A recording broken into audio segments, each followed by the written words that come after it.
So oftentimes people ask me, what's the most beautiful village in Italy?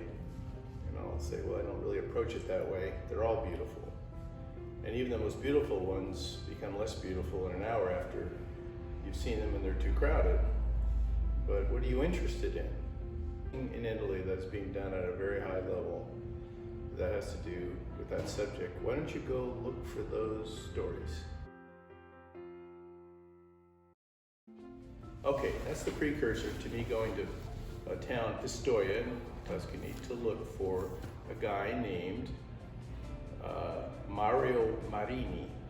And Mario, when I knocked on his door, was in there by himself sitting with a green jumpsuit on and saying, "Giovanotto, what are you doing here?" And I said, "Well, Mario, I heard about you and I wanted to meet you." He at that time was 91. He still went to his shop every day because that's probably what his body did automatically when he got up in the morning. So we spent 3 hours together. He showed me his stuff. He gave me some posters.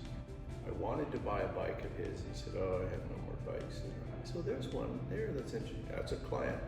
Can't sell that bike."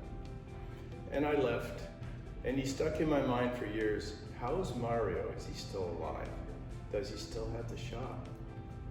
I thought, well, I'll probably never see Mario again.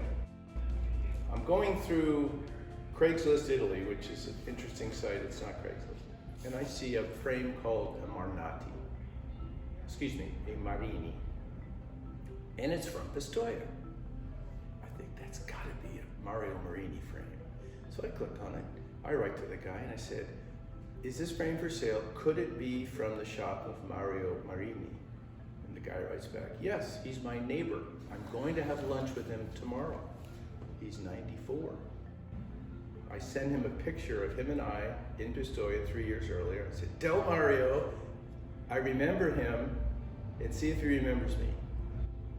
He writes me back the next day. He said, "I went to see Mario. He was a little slow today because he's starting to slow down." 94. "In the beginning, he didn't recognize your name, but when I showed him the picture, he started to cry, remembering all the times in his shop, and he thinks he remembers you. He wants you to have this bicycle. He wants to put in some wool jerseys from his team. Is that okay?" And I wrote back and said, "I realize I'm not buying bicycles. I'm buying stories of bike makers." To me, that's everything. It's just like, wow.